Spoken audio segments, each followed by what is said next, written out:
On poursuit donc Mrs. Marie-Christelle, Mr. The Voice, avec notre sujet du jour. Comme l'autre là, les problèmes d'argent, on va parler d'argent aujourd'hui. Voilà. Donc, une croissance financière soudaine a-t-elle davantage de conséquences néfastes ou positives sur l'être humain? Donc, ce matin, on va parler de... Parfois, on dit souvent que l'argent te surprend. Mais on va parler de cela dans un contexte propre, ok? Pas comme c'était un concept, un truc péjoratif ou pas. Non. On pense ça dans le concept propre où, toi, voici, tu te bats. Tu connais que j'ai tel salaire, tu connais comment tu fais tes business et tout, mais subitement, au cours de ta vie, on ne sait pas par quel moyen. Et c'est toujours, prenons un moyen clair, tout comme un mauvais moyen, ok? Ça peut être un moyen clair où peut-être dans ton boulot, toi voici, on t'envoie peut-être à une cérémonie, tu parles à la cérémonie là-bas, on dit c'est à toi qu'on veut remettre tel prix, parce que tu as eu une belle performance, toi voici à qui on donne peut-être 100 millions de francs CFA. C'est une surprise. Ou bien toi voici chez toi, peut-être tu es en train de rentrer le soir dans ta voiture et tout, tu cognes quelque chose, tu sors pour voir, c'est un sac d'argent. Tu voici peut-être 200 millions dans le sac. C'est une surprise. Et avec l'autre où tu pars faire les plans, où tu pars tuer les gens, tu fais les coups bas et tout, on te donne peut-être même 50 millions là-bas. C'est une surprise. Maintenant le coup bas, tu ne sais pas si ça va prendre, ça ne va pas prendre. Donc ces personnes-là, positives comme négatives, qui se retrouvent dans ce couloir où l'argent vient en mode surprise, boum. Parce qu'on sait que tout le monde, pour avoir ce qu'on appelle vraiment de l'argent, on part étape par étape. On évolue, comme on place nos pions, ça vient, plus on investit, plus ça revient, plus on investit. Tu vois un peu, c'est ça le schéma jusqu'à arriver à ce qu'on appelle avoir le bunker. Donc si toi tu es en bas, tu as investi 100 francs, mais voici dans le bénéfice d'un milliard qui arrive. Est-ce que cet argent qui arrive de manière boum a plus de conséquences positives ou néfastes? Alors... quand je faisais sciences politiques, on avait un cours de sociologie qui nous parlait effectivement des différents types de suicides. D'accord. Concernant les moyens financiers. Oui, concernant les moyens financiers. On nous disait qu'il y avait 3 types de suicides. Tu peux te suicider parce que tu étais à un certain niveau très haut et maintenant tu te retrouves à ne rien avoir, tu n'arrives pas à supporter. Tu te suicides. Tu te suicides aussi parce que tu étais très bas et d'un coup, te voilà qui monte. C'est-à-dire, tu es là, tu ne comprends pas comment je suis là. J'ai carrément 2 milliards.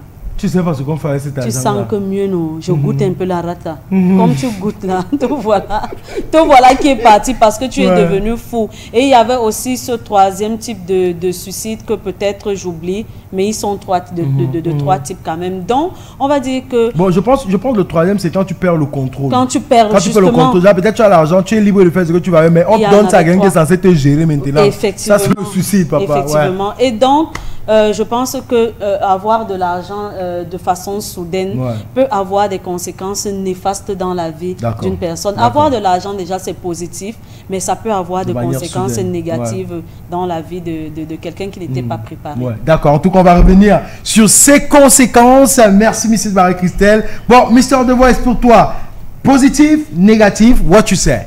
Je vais dire les deux, parce que franchement, il n'y a pas qu'un côté, tu vois. On dit souvent que, moi je dis même que ça trouble.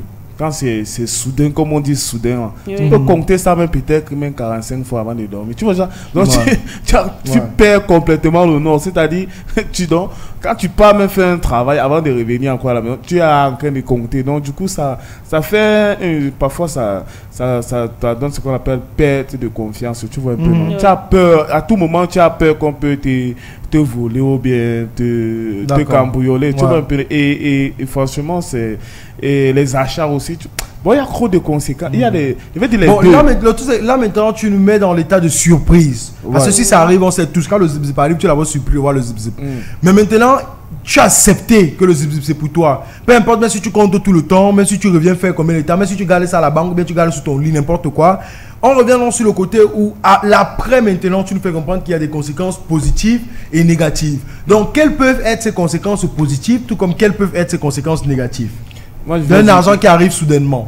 Le négatif de ça, c'est les dépenses parfois folles, tu vois. Quand c'est arrivé facilement, tu te permets de faire parfois des achats que toi-même, tu n'as même pas besoin d'un truc, tu vois, mais comme on t'a présenté, c'est en face de toi, forcément, tu achètes seulement, donc tu dépenses sans réfléchir, tu te dis peut-être aussi que demain, tu vas encore en avoir, tu vois. Là, il y a d'abord les dépenses. Moi, je veux dire les dépenses. Le côté, comme aussi maintenant... on va lever les dépenses, on va prendre les problèmes aussi.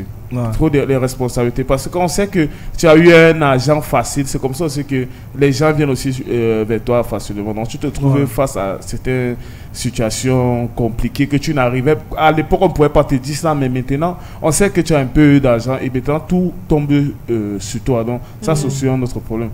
S'il faut parler de bienfaits, moi, je vais dire que ça améliore seulement un peu ta condition de vie, parce que là maintenant tu peux manger et boire à ta soif, tu vois un peu. Donc du coup c'est un peu ça t'améliore, ça améliore ta situation, mais la conséquence c'est parfois il y a des dépenses inutiles et trop de problèmes aussi. D'accord.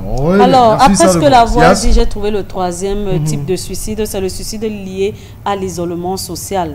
Voilà, la voix disait là que ça améliore tes conditions et tout, mais on oublie que le côté relationnel peut prendre un coup, parce qu'on dit un gain financier soudain peut perturber les relations sociales. Cela peut provoquer un sentiment d'isolement ou de déconnexion, soit parce que la personne se méfie de son entourage, soit parce que l'entourage maintenant l'aperçoit différemment. Donc maintenant tu as eu de l'argent soudainement, que le gars s'est trempé. C'est même pas possible que quelqu'un ait l'argent comme ça, là, que lui travaille seulement, quoi. On commence à te fuir. Et donc, voilà, qui te retrouve seul avec beaucoup d'argent et tu te donnes la mort. D'accord. Bon, merci, Mrs. Marie-Christelle, merci, Mr. The Voice. Mais ici, qu'est-ce qui est l'arme la plus utile pour l'être humain qui se retrouve face à cette situation? Est-ce que c'est son contrôle de soi ou bien son entourage?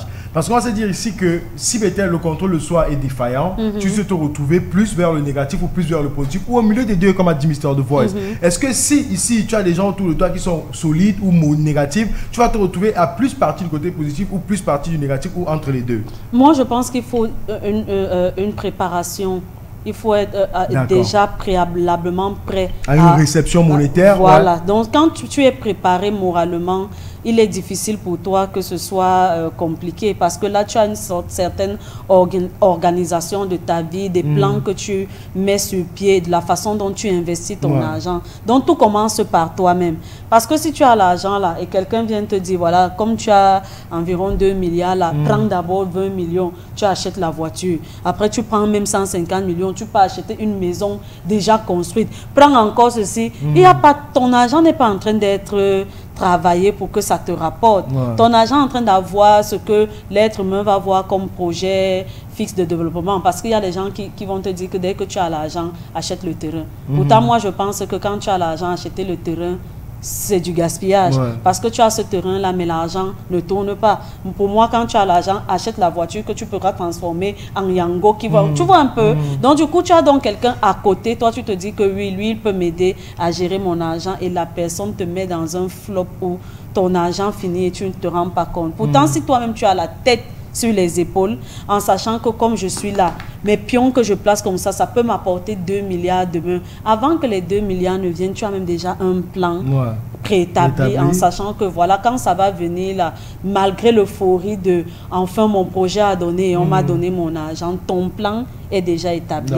Donc moi je pense que la préparation doit être en se disant qu'un jour, si Samuel Eto'o a été milliardaire, je peux aussi être milliardaire. Dès que tu es préparé moralement, les autres seront des accompagnateurs pour te permettre de garder, je ne vais pas dire la tête froide, mais de sentir humain. Moi, c'est ce que je vais dire. D'accord. Merci, Mrs. Marie-Christelle. Et toi, Mr. The Voice, what can be like the best herb that can push a person to sortir de là avec la tête haute? Parce que beaucoup ne savent pas, mais c'est tout un combat. Où un argent arrive comme ça, c'est tout un combat.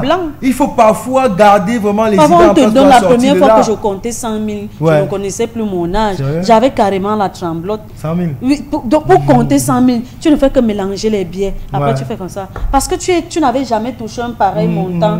Et on te dit compte. Et la personne qui te dit ça pense que toi, tu as eu l'habitude de toucher. Alors que c'est la première fois de ta vie de voir ça. Tu sais, une fois, moi, j'ai vécu avec cette famille qui touchait énormément d'argent. Mais c'était une famille stupide. Parce que j'étais le seul qui était comme ça dans cette maison. Et ils travaillaient sous forme que tout l'argent qui entrait était destiné au business et pas pour eux. Parce que les gens que tu retrouvais dans le commerce, ils pouvaient rentrer peut-être un soir même avec 10 millions. Ils vont s'asseoir, compter. Après, ils vont te mettre dans peut-être la banque, mais le truc qui régit le commerce. Mais sur eux-mêmes. Et rien du tout. Un jour, j'ai vu relever le compte. Tu vois les gens, tu dis que vous avez tout ça. C'est quoi le projet? Vous avez à construire, les voitures sont là. Mais quand on vous voit, tu vois quelqu'un est là que le soir, la poussière sur les pieds. Parce que comme la voiture n'arrive pas à conduire parce qu'il faut mettre le carburant. Le machin ne connaît pas que non, il peut mettre le carburant sur conduire, mais il dit que non, le machin est ici, non, mieux je marche 2 km. Welcome, Seigneur Jésus-Christ. Donc, Mr. Voice, back to you. Alors, comme Marie Christelle a dit, franchement, il faut d'abord une préparation, tu vois, un peu. Il faut avoir un moral assez fort, tu vois. Il y a des gens qui tombent facilement dans le piège, là. Dès qu'il a l'argent, il dilapide une fois facilement. Là, on va dire que ce sont les gars qui n'ont pas fait les durs chantiers, tu vois un peu, non. Parce que quand tu as l'argent qui arrive comme ça, tu prends le temps pour toi de mieux t'organiser. Donc déjà, c'est d'abord un problème personnel. Mais il faut aussi dire que l'entourage aide aussi. Parce que c'est pas tout projet que toi, tu penses bon, que tu peux investir à l'intérieur. C'est en écoutant l'entourage que tu peux écouter les propos de tout un chacun par rapport à l'investissement ou pas. Donc du coup, moi je pense que il y a deux facteurs. Il y a d'abord toi, tu dois d'abord prendre conscience de la somme que tu as, de ce que toi tu veux faire. Et maintenant demander peut-être de l'aide à tes proches sur quoi investir, comment investir, machin. Je pense que c'est les deux facteurs. Parce que seul parfois, tu peux réussir seul, mais je me dis toujours qu'avec plus de gens, avec les conseils et la perception donc chacun a sa manière de voir la chose, quoi. Donc tu as plus de chances de t'en sortir. D'accord. Merci Mr. The Voice, merci aussi à Mrs. Marie-Christelle Voix à la maison. Comment est-ce que vous pourriez gérer une situation pareille, 657 56 41 65? Moi ça peut être difficile, parce que savoir que j'ai 10 millions quelque part, je n'aurais plus envie de dormir. Je peux dormir comme ça, là on dit que la banque a brûlé. Je peux dormir comme ça, là on dit que, tu vois, mon sommeil ne sera plus paisible, comme tu vois là. Parce que ma tête va seulement dire que mes 10 millions, Seigneur. Mais tu places ça dans plusieurs choses. Voilà, le problème, c'est le choc. Tu ne peux pas disparaître. Elle a parlé de 100 000 ici, là. Même la première fois que j'ai vu 300 000 qui m'appartenaient, je te jure, quand je sortais, je rentrais, je comptais. Oui. Tu sors, j'arrive, c'est comme si tu recomptes ce que tu viens de compter. Tu vois bien, tu retires un billet, tu pars. Tu sais bien qu'il restait peut-être 290 000. Mais tu reviens, tu recomptes encore pour te rassurer que c'est ça. Donc, franchement, il faut avoir l'esprit un peu. C'est vrai. Moi, je pense que je suis de ceux qui ne sont pas du tout lucides. Parce que je me souviens, la première fois que j'ai touché une grosse somme d'argent, je revenais des vacances, de mes premières vacances chez mon père, il m'avait remis 250 000 francs pour moi. Je n'avais aucune responsabilité avec ma mère, c'est mon argent à moi. Quand je suis arrivé, l'argent n'a pas fait une semaine. Dis donc, Peter. Ma vie de Lucas. Dis donc, Peter. Mrs. Marie-Christelle. Non, sérieux. À la maison, je peux marcher, je paye mon tilapia. Alors. Je fris ça à la poêle. Alors. Mon bâton que j'ai acheté au marché. Et tes cousins t'ont mal, tu étais chez ton père. Et tout le monde devait me donner maintenant le reste parce qu'ils veulent manger mon poisson.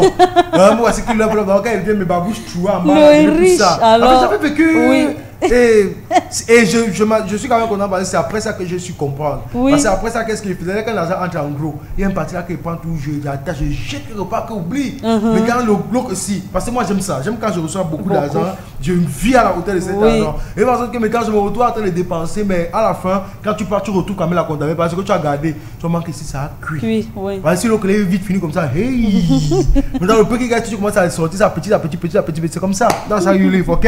Donc vous, vos expériences à la maison aussi 57 56 41 65. Nous, avec la chanson qui arrive, on va se dire au revoir ici. Se donner rendez-vous demain pour le Super Friday. Le fameux quiz de Gaël nous attend encore. On va discuter les points. Vous, à la maison, ne manquez pas le rendez-vous dès 10h sur les antennes de la Phobie TV. On vous laisse donc là en musique avec une chanson qui fait encore mal au cœur. Dimi Vibes à la vie, à la mort.